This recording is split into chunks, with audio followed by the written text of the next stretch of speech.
Nah, puji Tuhan. Amin. Saudara, kita sudah masuk di minggu yang ketiga dalam bulan Juli ini dengan tema kasih Bapa yang menyembuhkan, kan? Jadi minggu lepas kita belajar pemulihan jiwa, kan? Yang disampaikan oleh penutup Belitus.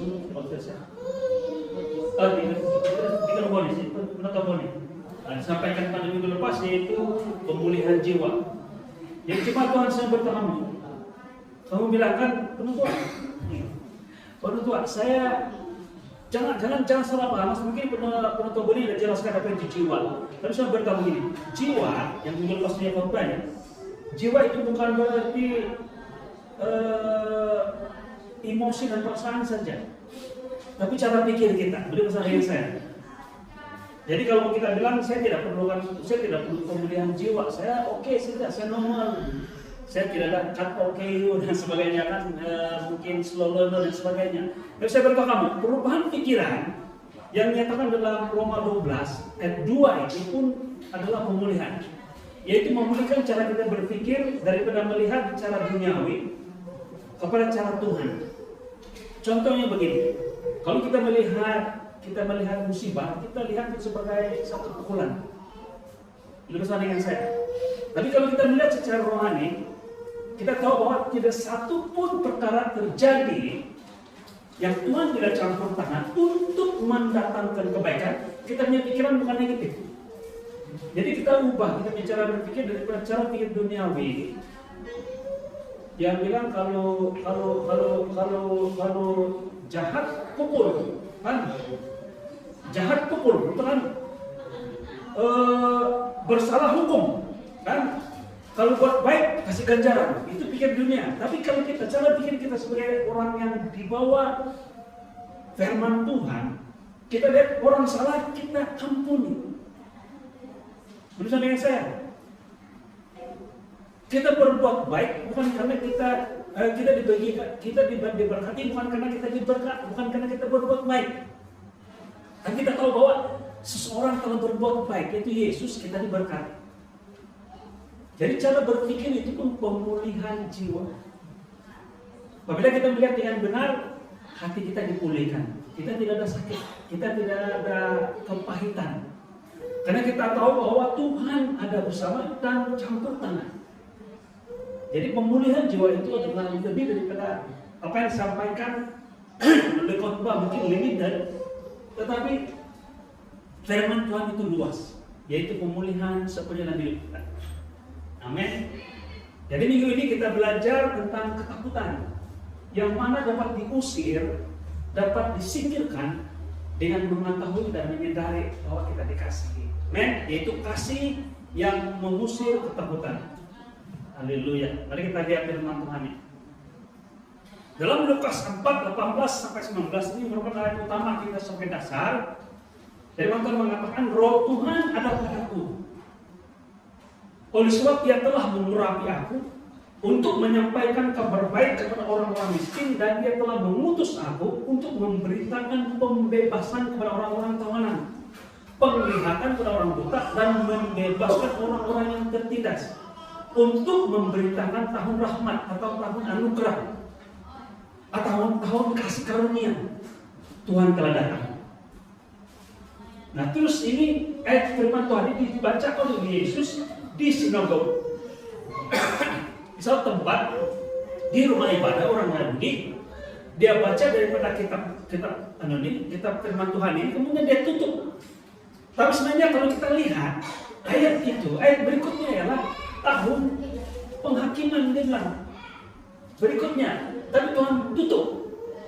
Tuhan stop baca firman Tuhan ini sampai kepada tahun rahmat Tuhan telah datang, dia tutup itu Alkitab.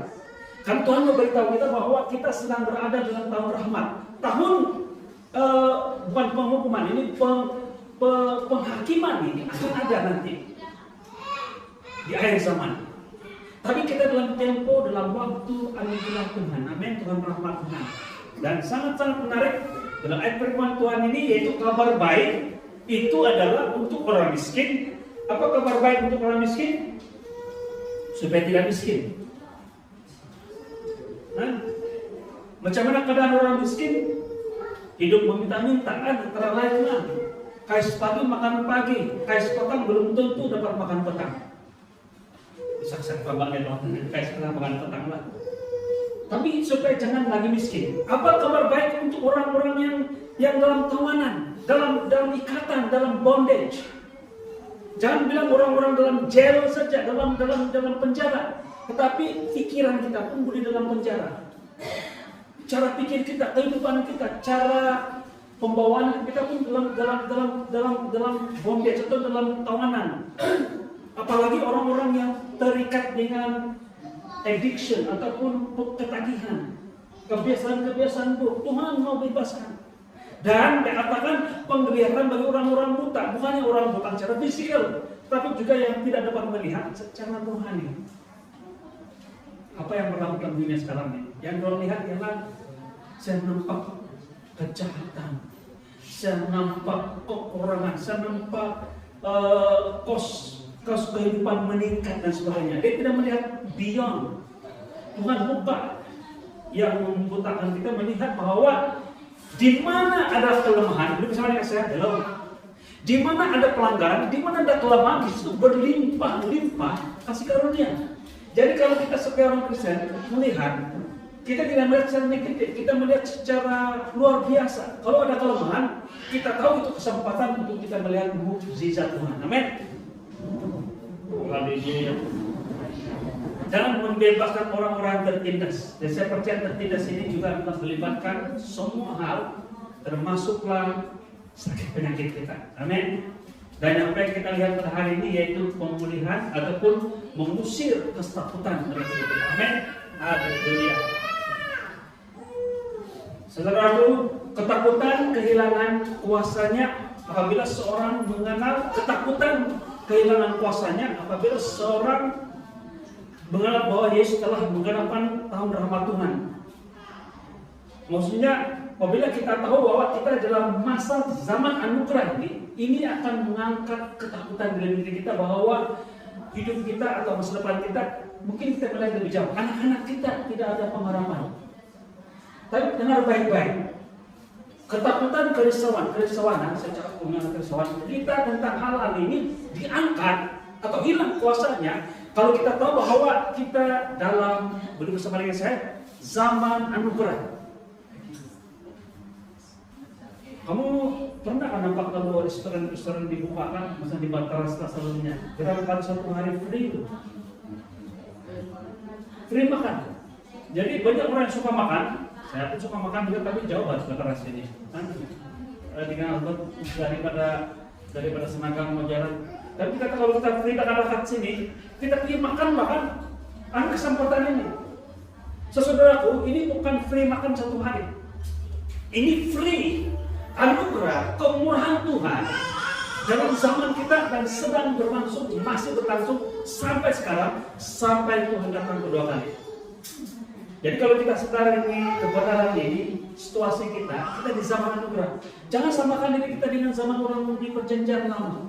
Kita sangat privilege, sangat beruntung. Sayangkan kalau kita tidak ambil kesempatan ini. Kalau ada orang misalnya orang kaya tiba-tiba dia bilang, semua orang datang ke padang apa kita punya itu, yang bandaran kan? Padang apa saja itu? Sekarang dia bilang saya akan tabur duit. Dia bilang dari helikopter jatuh, siapa saja yang dapat ambil lah. Dia bilang, saya ingat saya pun mau pergi juga dapat 50 ringgit kan? Saya akan kasih tabur 1 bilion dia bilang. Duit, orang siapa yang dapat? Tapi orang mungkin meributkan, mengibatkan kerusuhan dan sebagainya. Tapi tidak apa-apa, penting tidak tabur. Ataupun dia bilang tabur di mana-mana. Siapa tidak akan keluar dan pergi ambil kesempatan ini? Itu tidak. Dan not yang paling kecil saya kasih tabur dapat 100 ringgit dia bilang. Jadi dapat 2 kopi 200 sudah kan. Bagi-bagi orang lain juga. Saudaraku, Tuhan berikan kita tahun rahmat bukan harga nilai 1 bilion. Boleh bersama dengan saya. Tuhan bagi kita tahun rahmat ini lebih berharga daripada uang atau harta dan dunia ini. Tuhan berikan dirinya. nilai kemuliaan Tuhan itu kepada kita. Itulah tahun rahmat Tuhan. Dan melihat ini dengan benar saja mengangkat ketakutan kerisauan atau menghilangkan kuasa ketakutan dalam hidup Anda dan saya. Oh, haleluya. Di bawah kasih karunia kita tidak lagi hidup sebagai hamba yang takut dihukum, tapi sebagai anak-anak Bapa yang dikasihi. Amin. Haleluya. Nomor 1, tahun rahmat Tuhan menamakan pemerintahan ketakutan. Dalam Lukas 4:18-19, Yesus tidak memulakan pelayanannya dengan ancaman. Ini adalah permulaan selepas Yesus berpuasa 40 hari 40 malam. Dia pergi ke rumah ibadah dan dia baca firman Tuhan ini. Dia bukan memulakan dengan hukuman, tapi dia memulakan dengan rahmat atau anugerah atau kasih karunia. Dia memulakannya dengan berita, yaitu kabar baik, pembebasan, pemulihan, pelepasan, tahun rahmat Tuhan. Inilah permulaan berita Injil yang disampaikan oleh Yesus. Ketika dia mulai pelayanannya selepas dibaptis dan 40 hari 40 malam di padang gurun. Dia balik dan pelayanannya mulai dengan menyatakan kabar baik ini. Kenapa? Karena manusia telah hidup terlalu lama di bawah rasa bersalah, rasa tidak layak, ketakutan, penghukuman. Kristus datang membawa suasana baru. Bukan zaman penghukuman, tapi zaman kasih karunia atau tahun rahmat. Ini saya tegaskan ini. Saya hidup dalam tahun rahmat Tuhan, bukan di bawah pemerintahan ketakutan. Katakan ini dalam hati kamu. Saya hidup dalam rahmat Tuhan, bukan di bawah pemerintahan ketakutan. Dengan kata lain, sebenarnya sebagai orang yang percaya pada Yesus, tidak ada yang menakutkan kita, termasuk kematian. Karena kematian Tuhan kalahkan. Malah musuh yang terakhir Tuhan Yesus kalahkan adalah kematian. Dia diletakkan di bawah telapak kaki Yesus dan Tuhan kalahkan maut. Amin. Nomor 2, mari kita lihat ini. Kasih sempurna telah dinyatakan di salib. Amin. Bagaimana dia dinyatakan? Dinyatakan melalui karya pengorbanan Yesus kayu salib. Dalam Roma 5 ayat 8, akan tetapi Allah menunjukkan kasih-Nya kepada kita oleh karena Kristus telah mati untuk kita ketika kita masih berdosa. Ini bermaksud kasih Bapa bukan sekadar perkataan, tetapi dinyatakan itu melalui bukti salib. Salib menjawab persoalan terbesar manusia. Adakah Tuhan benar-benar mengasihi saya? Jawabannya iya. Karena Kristus telah mati bagi kita, maka kasih Tuhan bukan bergantung kepada prestasi kita, yang bergantung kepada karunia Yesus di kayu salib yang sempurna. Amin. Boleh bersama dengan saya ulang balik. Kasih Tuhan, dia mengasihi kita bukan karena usaha kita, bukan kebaikan kita, tapi karena apa yang Yesus lakukan di kayu salib sempurna buat kita. Amin. Haleluya. Mari kita lihat yang ketiga. Kasih yang sempurna. Jadi bila melihat dan menyadari kasih inilah yang akan menyempurnakan kasih dalam hidup kita. Ataupun dengan kata lain, bila kita menyadari kasih ini, kasih itu jadi sempurna, dan kasih itulah yang menyingkir dan mengusir ketakutan dalam hidup kita. Nah, dalam 1 Yohanes 4:17-18, dia katakan begini, di dalam hal inilah kasih itu sempurna. Bagaimana hal sempurna di antara kita? Yaitu sebab sama seperti Dia, demikian juga kita dalam dunia ini. Sesuai kalau dalam bahasa Indonesia atau bahasa Melayu tidak berapa nampak. Tapi kalau dalam bahasa Inggris yang diterjemahkan daripada bahasa Yunani aslinya, dia jelas dia katakan as he is, dia bilang. Dia perkataan guna is atau is itu maksudnya sekarang, now. Jadi sama seperti Yesus sekarang ini, lebih tepat kalau terjemahan yang tepat, maka begitu juga dengan kita. Maksudnya sama seperti Yesus sekarang duduk di sebelah kanan Allah Bapa, penuh dengan kuasa kemuliaan dan kasih karunia, demikian juga Anda dan saya. Nasib kita, saya sudah katakan tadi, nasib, boleh bersama dengan saya, nasib kita adalah sama dengan nasib Yesus. atau keberadaan Yesus di tempat panggilan. Inilah yang menyempurnakan kasih dalam hidup kita, bahwa we are as we are, tapi lebih tepat lagi as He is, sama seperti Yesus sekarang. Amen. Di dalam kasih tidak ada ketakutan. Kasih yang sempurna melenyapkan ketakutan. Perhatikan urutan ini. Yohanes terlebih dahulu berkata, sama seperti Dia demikian juga kita dalam dunia ini. Maksudnya bukan tentang kita, tapi tentang Yesus yang melihat apa yang tentang kita. Sama seperti Dia. Ini dia perkataan ini secara semantik ataupun secara yang lebih tepat lah, dan secara bahasa itu. Bahasa yang digunakan oleh firman Tuhan ini menyatakan kebenaran. Amin. Dia penegasannya bahwa kehidupan kita adalah sama seperti keadaan Yesus.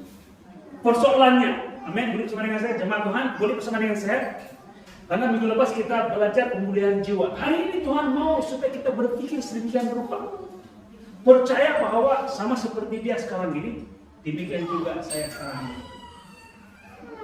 Jadi pertanyaan, adakah Yesus sehat? Adakah Yesus ada kekurangan? Adakah Yesus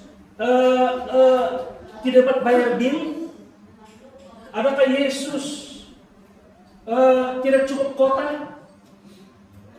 Biasa cak kota ini sedikit kota Rizal, Pak. Adakah Yesus mengalami semua ini? Tidak. Tuhan pernah memberikan makan 5.000 orang dengan 2 ikan 5 roti. 5 roti 2 ikan, betul. Tuhan pernah membangkitkan orang mati. Perkataan yang saya gunakan sebenarnya salah juga. Pernah. Sebenarnya Yesus masih sekarang menyembuhkan dan membangkitkan orang. Dan sama seperti Dia sekarang ini, kalau Dia tidak ada kekurangan, saya juga. Tapi kamu orang bilang, dunia punya pikiran, karena kita mau pemulihan jiwa, daripada berpikir secara manusiawi, berpikir secara rohani. Yaitu kalau kita lihat secara dunia, kita lihat memang tidak ada duit, account kita kosong dan sebagainya. Tapi kita melihat bahwa Tuhan memberkati. Malah kita mengatakan, kita ambil dari kesempatan ini bahwa justru dalam kekurangan inilah yang kita nampak. Ini kita nampak kurang, ini kan kuasa Tuhan menjadi sempurna. Jadi cara berpikir itu yang Tuhan mau. Itu adalah pemulihan jiwa. Itulah yang menyebabkan kasih kita menjadi sempurna, menyadari bahwa siapa Yesus dalam hidup kita. Dan kasih itu melenyapkan atau mengurangkan atau menghilangkan, meniadakan kuasa ketakutan dalam hidup anak saya. Sehingga kita boleh melihat masa depan kita, masa depan anak-anak kita, keadaan kita semasa ini dengan penuh keyakinan kita oke. Nah, saya sebab sekarang ini we are okay, tidak masalah. Amin. Haleluya. Mari kita lihat yang yang berikutnya juga, kasih yang sempurna mengusir ketakutan. Ini identiti kita, yaitu barulah beliau berkata tadi dia katakan sama seperti Yesus. Kasih yang sempurna melenyapkan ketakutan. Karena bila kita sedang siapa kita dalam Kristus, baru kita tahu Tuhan sangat sayang dengan kita. Dia memberikan identitinya kepada Anda dan saya, dan kita tahu Tuhan berikan dengan cuma-cuma. Tapi bukan free. Jadi bersama dengan saya, Dia berikan dengan percuma, free, tapi bukan tidak dibayar. Yesus berikan kepada kita terima dengan percuma, tapi Yesus bayar dengan sempurna di kayu salib. Dan dengan kata lain, orang bilang, mana boleh terima free saja begitu saja. Mesti kita ada usaha supaya kita bayar, barulah adil. Seperti kamu, keadilan adalah Yesus yang bayar, bukan kamu. Karena manusia tidak sanggup bayar harga untuk mendapatkan anugerah atau rahmat ini. Hanya melalui anugerah, melalui korban Yesus saja, Dia boleh dibeli dan kita boleh mendapatkannya dengan menerima dengan iman. Bersama dengan saya ingat pernyataan orang Yohanes. Ambil dulu profetik punya. Kasih yang sempurna menyapa ketakutan. Karena saya tahu siapa saya dalam Kristus. Bersama dengan saya. Ketakutan tidak hilang karena saya kuat. Ketakutan hilang karena saya yakin saya dikasih. Ini penegasan kita. Semakin saya percaya identitas saya dalam Kristus, bersama dengan jemaat Tuhan, Kamu tahu apa kita punya tema tahun ini? Halo, apa tema kita tahun ini? Yaitu sudah tadi saya sebut tadi dalam pertama itu, yaitu bertumbuh dalam Kristus dan berbuah bagi Kristus. Bertumbuh dalam Kristus, bertumbuh dalam kasih karunia dan bertumbuh dan berbuah bagi Kristus. Bagaimana kita boleh berbuat dengan bertumbuh dalam kasih karunia? Bagaimana kita bertumbuh dalam kasih karunia? Dengan lebih mengenali siapa kita, identiti kita dalam Kristus. Sampai pada bulan Juli ini, Tuhan mau kita tahu siapa kita. Yang kita dikasih dan tidak ada kuasa ketakutan di mana dan saya. Amin. Semakin saya percaya identiti saya dalam Kristus, semakin ketakutan hilang kuasanya. Dan saya berkata saudaraku jemaat Tuhan semua, di mana ada ketakutan, di situ tidak ada iman. Dia tidak boleh bercampur. Dia adalah seperti air dan juga oil atau minyak. Amin. Dan bagaimana kita get rid of the minyak ataupun ketakutan itu dengan menyadari siapa kita dalam Kristus. Dan hanya yang timbul adalah iman. Beli percaya bahwa siapa kita, identiti kita dalam Kristus.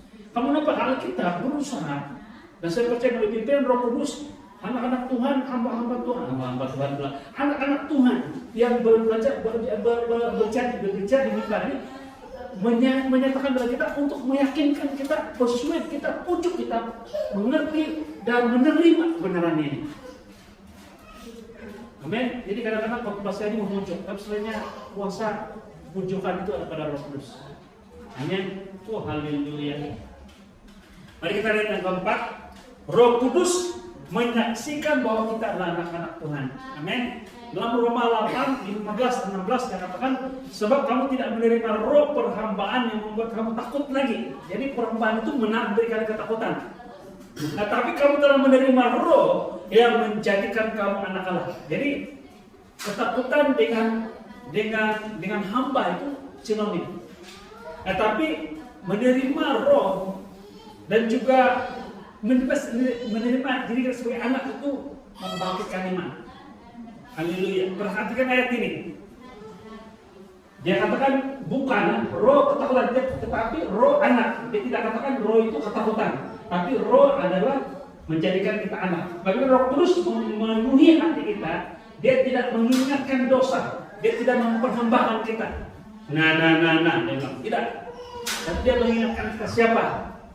Walaupun dalam segala keterbatasan kita, dia katakan begini, you are the son of God. Tapi lebih tepat lagi, beloved son of God. Amen. Son and daughter. Amen. Haleluya.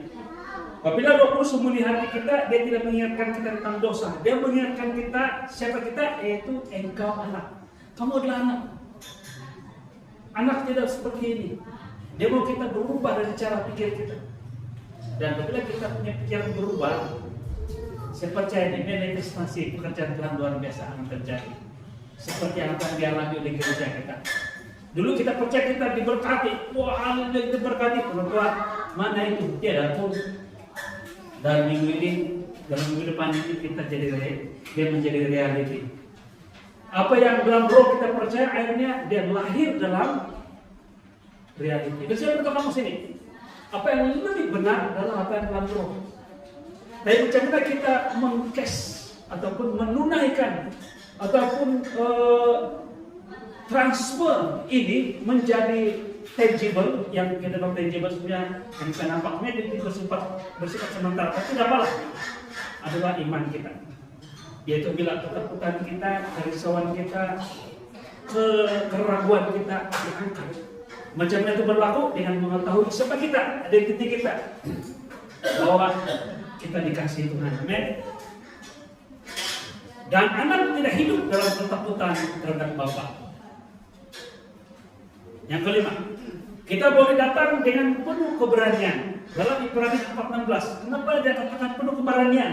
Karena ada jemaat pada waktu zaman ini di Ibrani ini yang merasa tidak layak dan takut. Paulus yakinkan mereka bahwa mereka boleh dan beroleh keberanian. Ibrani 4:16 katakan, sebab itu marilah kita dengan penuh keberanian menghampiri takhta kasih karunia.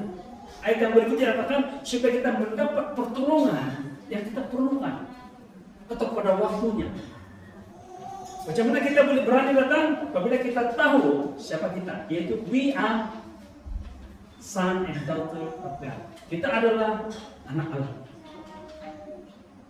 Dan Roh Kudus yang selalu tidak pernah boring, tidak pernah berhenti, tidak pernah lelah untuk mengingatkan dan mengingatkan kita. Itulah tugas Roh Kudus.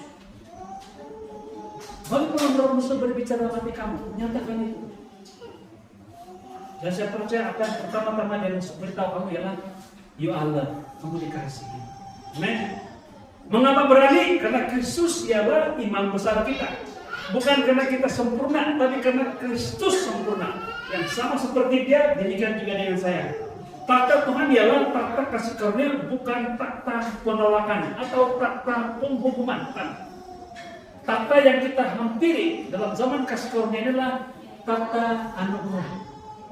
Kemurahan Tuhan, berani datang dan meminta, berani ambil, berani menerima, berani buka seluas-luas hati iman kita untuk menerima berapa banyak yang Tuhan mau beri kepada kita. Saya doa selalu begini, saya ingatkan diri saya supaya saya terus berdoa seperti itu. Tuhan, sudah kami bangun pagi, bagikan saya surprise hari ini. Kalau orang mau tidur itu tidak, itu doa saya. Tuhan, bagi saya surprise hari ini. Apa yang Kau mau tunjukkan kepada saya, kemurahan hari ini untuk saya. Jangan pandang remeh, yang kecil-kecil itu.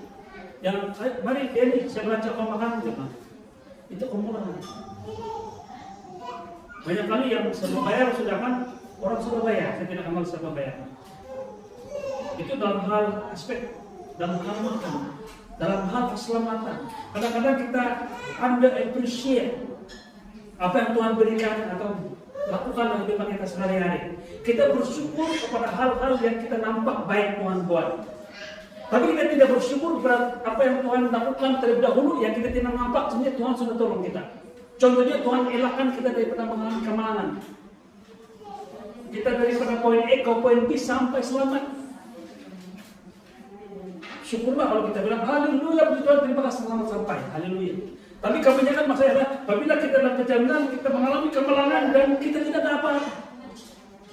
Oh Tuhan tolong saya, terima kasih Tuhan, haleluya, Tuhan selamatkan saya. Kita lupa bahwa sebenarnya banyak kali Tuhan bukan hanya menolong kita, tapi Dia menyelamatkan kita daripada mengalami kemalangan. Kita ada appreciate kan? Lalu berdoa begini, Tuhan apa yang supaya saya nampak, supaya kita nampak. Kita boleh nyatakan ini di hati kita, ucapan syukur yang lebih jelas. Tuhan, nyatakan kepada saya, apalagi yang Kau mau lakukan kepada saya, surprise pada hari ini. Apalagi Tuhan mau berikan kepada saya pada hari ini. Haleluya. Banyak kan? Ulah periksa, kita buka soal yang sudah kita baca. Surprise Tuhan beri kepada kita. Haleluya. Jadi bukan takhta penolakan, takhta penghukuman, tapi takhta kasih karunia. Yang keenam, oke, ini adalah saya lupa pilih satu dia punya template. Oke, tidak. Yang keenam, tidak ada penghukuman bagi orang percaya. Dalam Roma 8 ayat 1, demikian sekarang tidak ada penghukuman bagi mereka yang ada dalam Kristus Yesus. Penting ini. Anda dikasihi, Anda sama seperti Yesus sekarang ini, Anda adalah anak, dan yang paling penting ini, tidak ada penghukuman. Ayat ini hanya relevan kepada orang-orang yang tidak sempurna. Kalau kamu sempurna, tidak ada masalah sebenarnya, tidak ada dosa, perfect perbuatan dan tindakan kamu, buat apa? Buat susah hati tentang penghukuman kan? Jadi ayat ini hanya berarti pada mereka yang tidak sempurna. Tetapi oleh karena Tuhan Kristus, maka tidak ada penghukuman. Jadi ayat ini baru bermakna. Dan justru sebenarnya kita semua ini tidak sempurna. Yang menyebabkan kita tidak mendapat penghukuman hanya oleh karena kita di dalam Kristus. Kita menerima Yesus sebagai Tuhan dan Juru Selamat kita. Demikian setelah sekarang tidak ada penghukuman bagi mereka yang ada dalam Kristus Yesus. Inilah akar banyak ketakutan. Ramai takut Tuhan marah, Tuhan menghukum, Tuhan meninggalkan. Tapi Injil berkata tidak ada penghukuman, kasih Bapa tidak berubah. Saya mau tanya, apa yang sudah kamu buat yang tidak baik di depan Tuhan, sesama kita, atau diri kamu sendiri? Seperti kamu, itu tidak lari daripada consequences dan kesannya. Ada masa-masanya kamu tidak terlepas dari hukuman-hukuman yang sepatutnya. CPJ, rapik, guru disiplin, tata tertib dan sebagainya. Jadi kita punya konsen, kita selalu melihat bahwa ada penghukuman baik itu. Ada kebaikan dia, orang bilang kebaikan dia adalah apabila kita rasa bersalah, kita akan ubah sikap kita. Harus yang betul kita, kebenaran ini yang luar biasa. Menyadari bahwa kamu tidak lagi dihukum, itu akan membangkitkan kuasa dalam hidup kamu untuk tidak mengulangi kesalahan atau dosa yang sama. Masih ingat lagi seorang perempuan kedapatan berzina? Sekumpulan orang-orang Farisi, mungkin juga alim ulama dan juga hakim-hakim datang kepada Yesus bahwa seorang perempuan kedapatan berzina. Mereka katakan, menurut Musa, kesalahan seumpama ini harus dihukum dengan direjam dengan batu sampai mati. Apa katamu? Nah, mereka tujuan mereka sangat jelas. Mereka mau menguji Yesus. Adakah Yesus akan mematuhi hukum Taurat? Atau sebaliknya, dua-dua pun dia kena.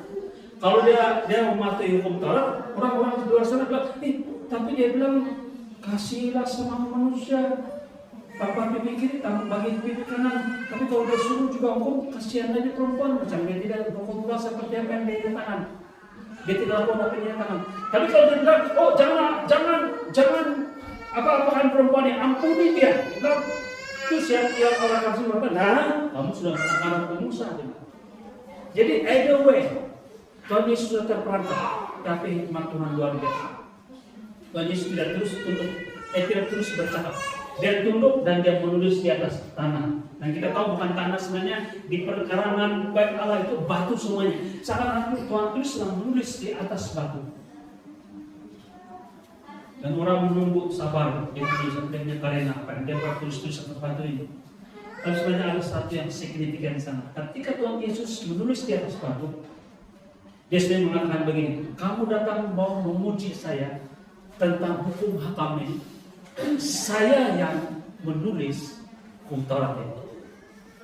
Karena hukum Taurat ditulis atas batu.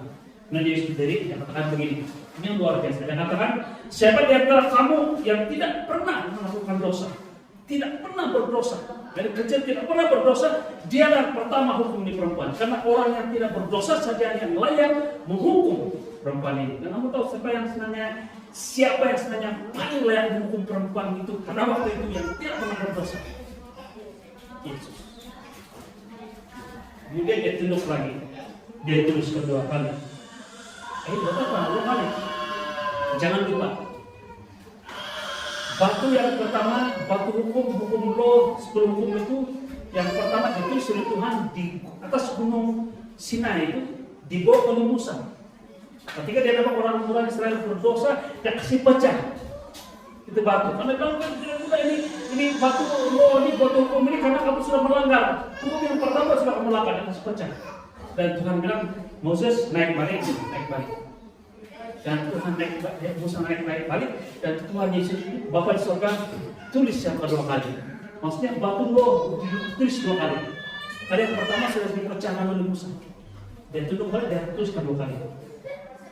Bila dia bangkit, dia hanya dengan perempuan itu saja. Semua orang lain, karena mereka semua saudara mereka mau hukum perempuan ini, dan dia tidak layak. Tuhan Yesus layak, tapi Tuhan tidak hukum. Dia katakan ini kepada perempuan ini, mana sudah yang mau hukum kau itu, mau rejam kau? Oh, belum, semua sudah lari, sudah tiada. Tuhan Yesus bilang dia pegang perempuan itu, bangunlah. Aku pun tidak menghukum kamu. Dan dia katakan berikutnya, pergilah dan jangan berbuat dosa lagi. Kuasa untuk pergi dan tidak berbuat dosa adalah menyadari bahwa kita tidak dihukum walaupun kita layak dihukum. Dan kamu katakan begini, jadi macam mana dosa perempuan itu? Saya berkata kamu, tidak lama selepas peristiwa itu, Tuhan Yesus naik ke salib untuk bayar dosa wanita ini dan kita semua. Men, inilah kuasa untuk tidak berbuat dosa lagi. Apabila kita tahu kita tidak menerima hukuman, tapi kita menerima pengampunan Tuhan. Amin. Oh haleluya. Nomor 7, Yesus memberikan damai bukan ketakutan. Dalam Yohanes 14:27 firman Tuhan mengatakan, damai sejahtera kutinggalkan bagimu, janganlah gelisah dan getah hatimu. Sesuai firman Tuhan, sebenarnya kalau kita baca menyeluruh dia katakan, damai yang kuberikan tidak sama seperti dunia berikan. Peace atau damai atau sukacita atau entertainment yang dunia berikan tidak sama dengan yang Tuhan berikan. Orang mencari kedamaian dengan membuat meditasi, kan? Membuat penyegaran diri, healing dia bilang. Untuk mendapatkan damai. Orang pergi ke tempat yang cantik, apa orang bilang, pergi beriadah, berancung dan sebagainya, bayar mahal-mahal. Ada yang ambil kesempatan, ambil juga cara yang mudah, bukan mudah lah saya maksudnya. Ada kos juga, pergi ke tempat-tempat keramaian, pulang malam dan sebagainya, keramaian. Tapi Tuhan mengatakan bahwa damai yang dia berikan itu tidak sama seperti apa yang dunia berikan. Dan saya percaya, jika kita pikirkan, saya mau berikan contoh, yang bagi satu tandaan situasi. Damai dunia ini selalu bersifat sementara dan mengikat. Kan? Contohnya pengambilan dana. Saya tanya seorang pelajar saya katakan, kenapa kamu seragam? Cikgu, itu bisa paling-paling. Saya tanya waktu dia pening, tapi dia jawab jujur. Cikgu, pernahkah sampai di bulan? Tidak lama, kalau sampai di bulan kan. Saya terbang di bulan kan. Gembira kalau kalau dalam mimpi yang terbang luar biasa betul bang. Mungkin itu dia rasa, tapi dia terikat dengan ketagihan engkau. Saudara, damai yang Tuhan berikan adalah bersifat kokoh, kekal, dan terus. Amin. Ini yang Tuhan beri pada kita. Damai bukan hasil kataan. Damai ialah pemberian. Maksudnya jika saya berkata, kita dapatkan damai apabila kita buat sesuatu. Kita dengar lagu, kita gembira, nostalgia. Oh blues, suka lagu blues, suka lagu dangdut. Oh gembira. Bukan, damai bukan yang Tuhan berikan tidak sama seperti dunia berikan. Kalau kita dapat damai, dapat daripada apa yang kita respon, daripada apa yang kita terima. Tapi damai yang diberi oleh Yesus adalah damai yang dianugerahkan kepada Anda dan saya. Dan hanya boleh diterima bersama dengan saya dengan iman. Katakan dengan iman, saya menerima damai Yesus. Tuhan, Engkau katakan dalam Yohanes 14:7, saya mau terima itu damai yang Engkau berikan, yang Engkau tinggalkan untuk kami. Saya mau terima. Itu tidak sama dengan damai dunia berikan. Saya mau terima itu dengan iman. Saya tidak tahu macam mana, tapi saya mau terima itu. Sekarang saya perlukan. Katakan dengan iman. Ketakutan berkata, bagaimana kalau kasih berkata, aku menyertai kamu. Amin. Kalau Tuhan menyertai kita, yang lain sudah anak urus. Satu kali sudah otomatis anak urus. Amin. Haleluya. Mari kita lihat yang ke-8. Kasih Bapa juga memberikan pengharapan untuk kesembuhan. Dalam Mazmur 10 ayat 103 menurut saya, ayat 2 dan 3, firman Tuhan mengatakan, pujilah Tuhan hai jiwaku, Dialah yang mengampuni segala kesalahanmu dan menyembuhkan segala penyakitmu. Dalam Matius 14:14, tergeraklah hatinya oleh belas kasihan, dan ia, itu Yesus, menyembuhkan mereka yang sakit. Menyembuhkan mereka yang sakit. Kasih yang mengusir ketakutan juga memberikan pengharapan. Kita tidak datang kepada Tuhan karena takut, kita datang karena Dia baik. Maka kita boleh membawa kepadanya hati, jiwa, tubuh kita kepada Tuhan dengan iman untuk dipulihkan dan disembuhkan. Amin. Oh, haleluya. Mari kita lihat yang ke-9. Hidup oleh Roh adalah hidup dalam identitas. Siapa saya? Dalam 2 Korintus 5:21 firman Tuhan mengatakan supaya di dalam Dia kita dibenarkan oleh Allah. Ayat yang penuh yang katakan begini. Dia yang tidak pernah mengenal dosa, tidak mengenal dosa, tidak ada dosa dalam diri dia, dijadikan dosa oleh Bapa. Supaya di dalam Dia kita dibenarkan oleh Allah. Dia tidak pernah berdosa, tidak ada dosa dia menjadi dosa, supaya kita yang berdosa dibenarkan oleh Allah. Itu identitas kita. Macam mana orang Anda menjadi benar? Karena Yesus menjadi dosa. Amin.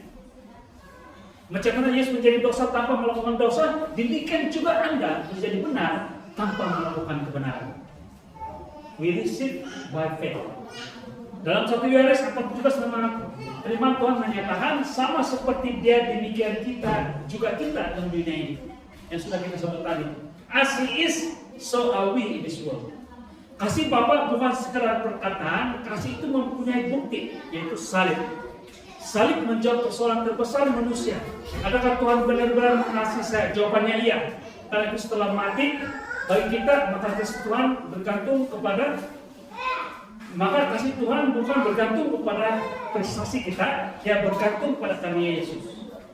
Jadi Tuhan sayang dengan saya bukan karena saya baik, tapi karena karya Yesus yang sempurna di kayu salib. Amen. Mungkin itu semua seling kali ini. Mungkin ada yang muda-muda lain kan. Mungkin kita juga lah. Dia bertanya kepada kita, orang Kristen, kenapa orang percaya Yesus salib? Kan lebih baik lagi sama seperti agama sepupu kita percaya bahwa dia tidak salib, tapi dia diselamatkan, dia digantikan dengan orang lain. Itu lebih hebat, itulah hero yang bagus. Kenapa dia perlu mati? Saya bertanya, kalau kamu mau jawab soalnya begini, Yesus perlu mati untuk menjadi bukti bahwa Dia benar-benar sayang dengan saya. Salib Yesus bukti bahwa He loves me. Dia mengasihi saya. Karena Dia menjadi seperti saya, supaya saya menjadi seperti Dia. Yesus ambil dosa saya, menjadi dosa, tidak dosa, menjadi dosa, dan dihukum di kayu salib. Supaya saya yang berdosa ini sepatutnya dihukum mati, bukan salib neraka, tapi menjadi orang benar. Amin. Luar biasa. Oke, penutup. Haleluya. Sampai di ujung dalam ibadah kita firman Tuhan ini. Kasih Bapa berkata dalam baik-baik ini, engkau diterima. Salib berkata, harga telah dibayar. Amin. Tidak hutang sudah. Roh Kudus berkata apa? You are the son and daughter of God. Tidak ada penghukuman. Firman Tuhan berkata tidak ada penghukuman, dan Yesus berkata jangan takut. Saya suka ini. Waktu murid Yesus di dalam satu rumah takut dan ketakutan karena Yesus telah naik ke surga, sudah mati, dan mereka pikir mereka sendirian. Tiba-tiba Yesus muncul. Dia katakan, do not fear, jangan takut. Pertama-tama Yesus beritahu dan dorong murid-muridnya ialah jangan takut. Dan saya percaya pada hari ini, sampai hari ini untuk anak saya, Tuhan masih berkata, Yesus masih berkata, jangan takut. Beliau bersama dengan saya, jangan takut. Apa yang kamu tahu? Nyatakan di dalam Tuhan. Tapi jawaban Tuhan yang satu, jangan takut. Keuangan, kesehatan, masa depan, Tuhan bilang, jangan takut. Amin. Haleluya. Mari kita buat deklarasi iman, boleh kan? Oh, haleluya. Saya mau buat yang berbeza hari ini. Kita semua berdiri. Boleh kan? Haleluya. Lama duduk. Nah, kita sama-sama buat deklarasi iman ini. Haleluya, puji Tuhan. Kamu nampakkan di LCD kita? Macam di ujung-ujung sudah kan? Apa yang kamu nampak? Tidak, apa yang mau nampak dengan iman? Apa yang mau nampak? Yes, haleluya. Mungkin bukan dari sini lah, kita ambil sebenarnya masih itu kita bilang lah, kita beli TV terus pilih tahan sini. Kalau kita nampak kelemahan Allah tidak terang sudah, mau gelap saja. Kita nampak apa? LCD baru. Mari kita istighfar bersama-sama. 1, 2, mulai. Saya hidup dalam tahun rahmat Tuhan. Saya adalah anak Bapa yang dikasihi. Saya adalah kebenaran Allah dalam Kristus. Sama seperti Yesus, demikian juga saya di dunia ini. Tidak ada penghukuman bagi saya. Kasih Yesus sempurna mengusir segala ketakutan. Saya hidup dalam damai, keberanian dan kemenangan karena kasih karunia Yesus Kristus. Amin. Haleluya. Tuhan memberkati. Silakan duduk. Ibadah kita selesai. Mari kita berdoa. Bapak yang baik yang mengasihi kami, anakmu sudah selesai menyampaikan message firman pada hari ini, yaitu kasih yang mengusir ketakutan dan menyembuhkan hidup kami Tuhan sepenuhnya. Karena kasih itulah yang menyatakan baik kami bahwa kami layak menerima segala sesuatu di zaman anugerah ini. Saya bersyukur dan terima kasih kepada ya Bapak. Roh Kudus, Engkau terus berbicara. Nyatakan, amenkan, kukuhkan iman kami, percaya kami, memberikan melihat yang benar apa yang di dalam roh berbanding apa yang kami lihat di sekeliling kami. Di sekeliling kami penuh dengan kelemahan, keterbatasan, malah hambatan. Tapi kami percaya dalam roh, kami melihat Your love, kasih-Mu cukup Tuhan untuk mengangkat segala ketakutan ini dan memberikan kami melihat yang penuh pengharapan masa depan kami. Dan Roh Kudus, Engkau yang memberikan kami kekuatan dan memberikan kami melihat dengan tepat kebenaran ini. Anak-Mu, saya percaya Tuhan akan selesai. Saya berkat Tuhan yang terus mengalir baik kami, mengerti dan memahami dan mengalami kehidupan kami yang penuh kuasa dalam Kristus. Terima kasih Bapak. Dalam nama Yesus kami berdoa, sambil percaya sama-sama. Amin. Haleluya. Puji Tuhan.